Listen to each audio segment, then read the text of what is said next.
Okay.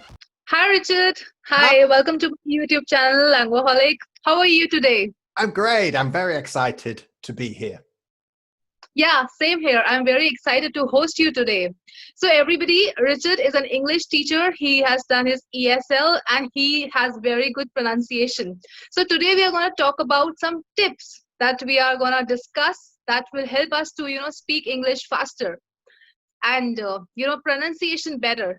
So, Richard, can we start with you now? I think you are going to share some tips today with us. Yeah, so today I have 10 tips to help you speak English faster and more fluently.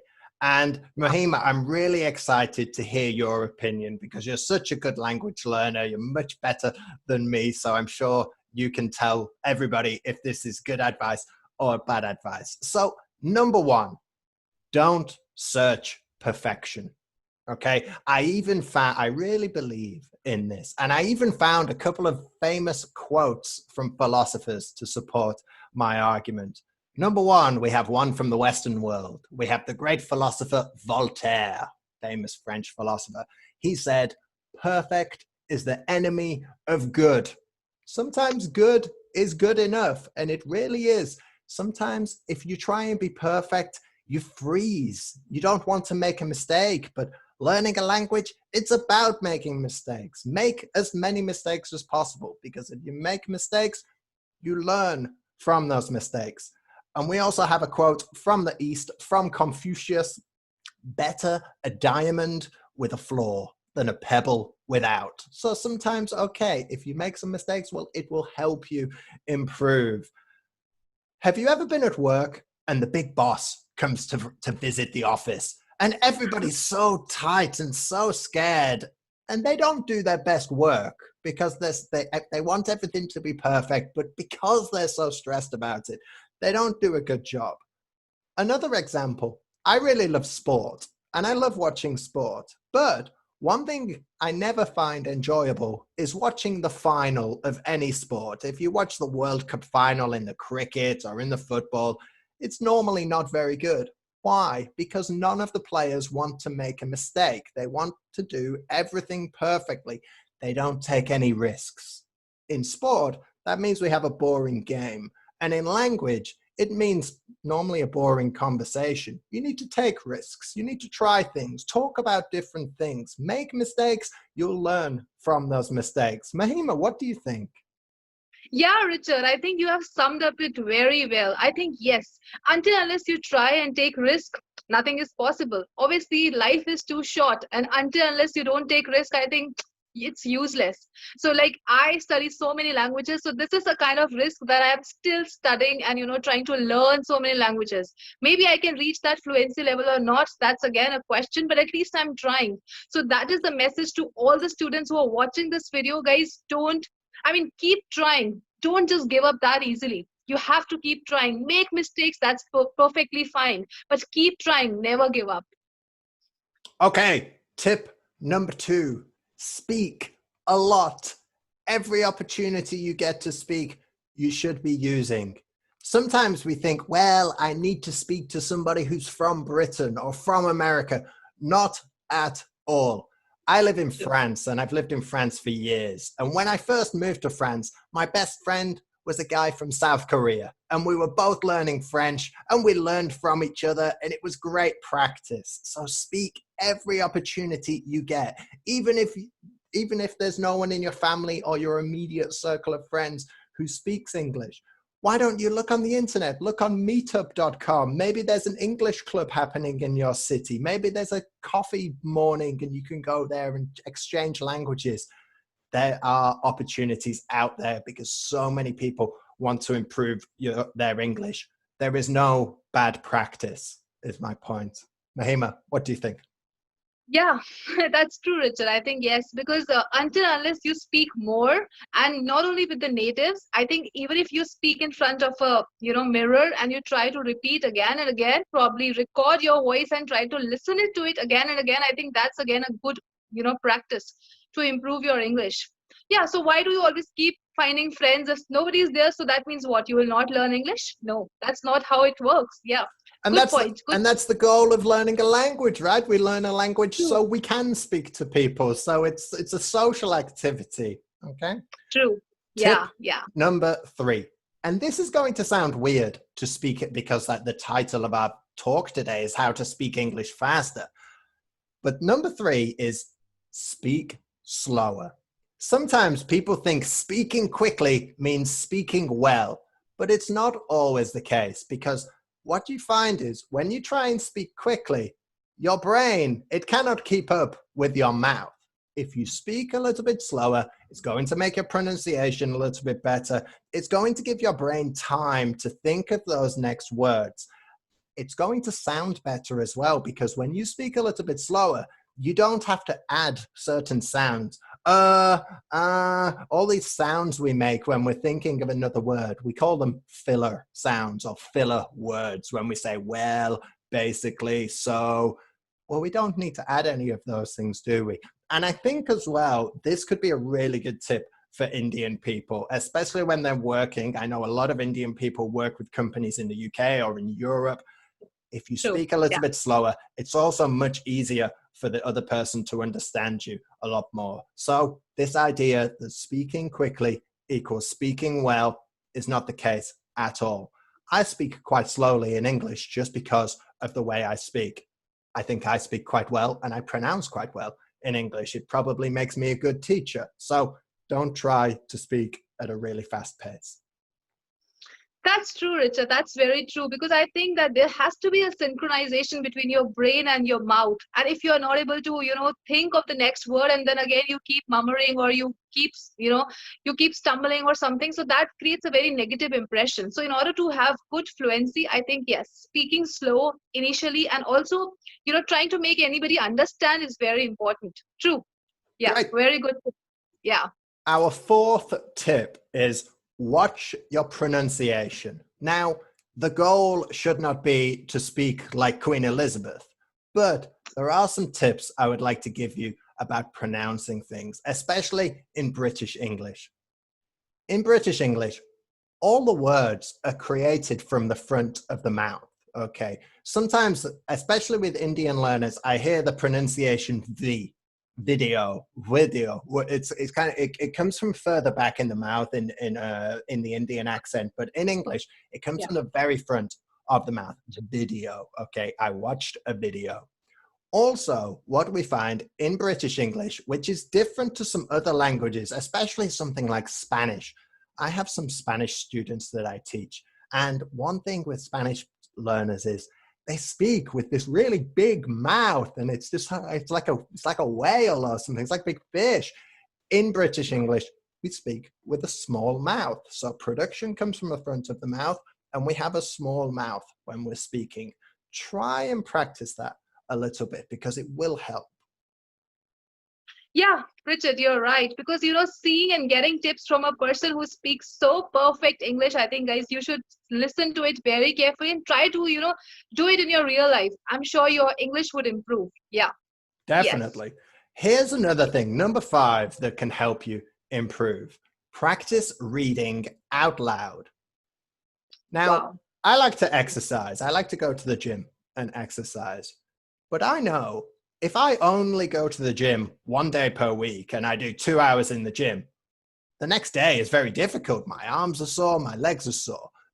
The key to Yeah. exercise is doing a little bit every day. So in terms of exercise, when I wake up, I maybe do 10 minutes, 15 minutes. I do some weights, I do some push-ups. It's the same with language. What you should do in the morning is read out loud. Have a book, find an article on the internet and just read it out loud for 10 minutes. Think of it like training for your mouth, because sometimes it's just about training your mouth and the muscles and how we use those, and practicing, like we said in point number 4, all that production from the front of the mouth. So really practicing reading, it's really going to help you. Mahima, what do Yeah, you think? Richard, amazing, amazing tip. Yes, because this is one of the most important tip I feel. Until and unless you read aloud newspapers, articles. So many websites have so good articles. Then you can't, pronounce properly. You can't have that hang of the words that you have to speak. I think yes, because people like singing songs, so that's also a kind of interest. So when they can sing the song, I think they can read also aloud. Why not? Yeah. Hmm. So very good Definitely. one. And Yeah. then the So next point is actually very important as well. Listen. And when I say listen, I really mean listen, okay? Listen to true. the sound of the language. Listen to the Mhm. intonation of the language. Different languages go up and down in different ways. Now, when we speak an Indian accent, it goes up and down and it's really high and low like this. Or if you speak to somebody from Italy, if you ever hear Italian, it's up and down and up and down. British English stays in this kind of middle spectrum. It's up and down. So I went to the shop the other day, and then in the shop, I saw my friend, and I've not seen my friend for a long time. So we started talking, and then we decided to have a coffee. Okay, it's just this general up and down, where you can imagine somebody from Italy would say, I went to the shop, and then I saw my friend, and it would go up and down. It's not like that. Listen to it. So when I say listening exercises, something that really worked for me when I was learning French, and it works in my language projects now, is listen to the radio. Find a radio station like talk radio, like BBC Radio 4 or Radio 5. There's no music. They just talk all day because you hear the natural melody of the language. I know things like watching Netflix and watching films is good activity. Like I said before, there is no bad practice. But when you're watching a film, you're watching or you're reading subtitles. You're not listening. Whereas with the radio, you're only listening. So that's a really good activity for you, I think. And also, I think you hear some of the more natural things that people learn and people use in their native language. Sometimes when we learn English in school or through a textbook, okay, we learn the good language, but maybe it's not exactly how people talk if you go to Manchester, where I'm from, or if you go to London. So if you listen to Yeah. something like a radio station from the USA or from the UK, you really hear how people talk quite naturally, but they also talk clearly, because if you work on the radio, you have to speak well. So that's quite a bit of good advice. Mahima, have you ever done that in your language learning? So, yes, Richard, and I also feel that in order to be a good speaker, firstly, you have to be a good listener, because obviously these two are again synchronized. And until unless you are a good listener, you can never be a good speaker. And by listen, I actually means paying attention, not just hear it, go just out of your hair, out of your ear or something, but you have to pay attention to what the other person is speaking. So, yes, so even in languages, yes, because when in the university, I studied Mandarin Chinese. So I knew how to write characters, but I couldn't speak much because I was not reading aloud. I was not talking to natives. I was not, I was not doing any conversation with myself. So there were so many negatives that I had. But now I feel that yes, I have improved a lot. I have started speaking a lot, listening a lot. So yeah, that helps a lot in all the languages that you learn. Not only English, but yeah, all the languages. So that's a common tip. Yeah. Great, very good. Our seventh point is be patient. This is a big project, learning a language. It takes a lot of time. Now, I know you can make a lot of progress in a short period. You really can. But to really develop, it takes a long time, not only because you need to learn new words, but also it just takes time for everything in your mind to find its place and for you to feel more confident about this. Now, I know sometimes it can be frustrating, this process, because learning a language, it doesn't work like this. It goes up and then you have these periods where you plateau and you feel you're making no progress. But then one True. day you wake up and it's almost like you've gone up a level in the language overnight. I've experienced it myself in language learning. So if you're at that plateau, we talk about the B1 plateau, especially if you're at a B1 level. It feels like forever. You're at this level, you're making no progress, but keep going, because one day you will wake up and you'll be at that B2 level. So really keep going with that. Mahima, did you experience that language plateau when you were learning Chinese or Korean or Japanese? Yes, Richard, many times. Many times I thought of giving up Mandarin because I thought it's one of the most difficult languages and I can't do it. There are so many people who are not doing it. Many people prefer French or German. So why I am so different? I'm studying Mandarin. But honestly speaking, you should never give up because these things actually make you a better human being and make you better paid also and also give you an edge over others because 90% people prefer, following the crowd. But until unless you just side up and you say that I want to be different, I think that is the point where you start making the maximum progress. That is the point where you start feeling that yes, you can do something better. And So yes, that's I think as well, it shows any employer that, look, we have somebody here who is determined. They can do a big project. They didn't just have this easy way of learning English. They went out there, they looked on videos, they went through books, they taught themselves. That says a lot about a person's character. And I know if somebody true. did that, I would want to hire that person because they'd be a determined person who would do great work for my business as well. Okay, True. our number 8 is sing. Now, even if you hate singing, sing in the shower, sing on your own, sing in front of people, go to karaoke night at your local bar if you Yeah. like. We talked about reading out loud in the mornings before. This is a similar thing. It trains your mouth. Sometimes we find that you even have native people from the UK, and when they speak in one way, but when they sing in a different way. So it's a really good training for you. I know from my experience when I learned French, one thing English speakers find very difficult in French is the letter R. So in English, my name is Richard, okay? But in French, they don't pronounce it like that. They pronounce it Richard, okay? So the R, it comes from the back of the mouth, not the front of the mouth. This is very difficult to do in Brit, especially for British people, because everything's from the front of the mouth. I found that by listening to some songs and singing some songs, it actually really worked quite well to train me to do this R. So definitely a good tip. And also, I think it's something different. When you're learning a language, don't just try the same way. You wouldn't go to the gym and do the same machines and the same exercise every day, would you? Because it would get very boring very quickly. You add variety and you try different things, and it's exactly the same in learning a language. Try some different things. Maybe it works, maybe it doesn't work. Maybe you do it for a few months and then stop, and then a few months later, you start it again. It's all about not only learning the language, but also learning about yourself and learning about how you learn is one of my favorite things in the language. Mahima, can you sing? Uh, yes, I used to sing some Chinese songs because I had it on my phone, and whenever I'm just busy doing nothing. Actually, busy doing nothing means I'm doing nothing, just going Mhm, here and there, or just strolling around on the road. So probably I would prefer listening to some Chinese songs, some English mhm. songs, and some other things. Because obviously singing and listening, both the things go hand in hand. So you can just have the lyrics in front of you, and then you can quite singing like this song called Despacito. This is very famous in India. So these days, everybody in every music, everybody wants like despacito. So they just understand two or three words, nothing much. But yeah, that's a famous Spanish song here. Bailando, yeah, another one. Mhm.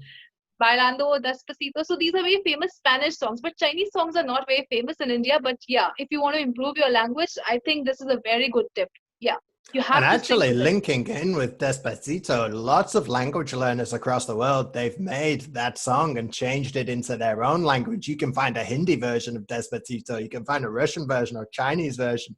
Maybe something like that could be good for you, which actually links us in to tip number 9. Have a project.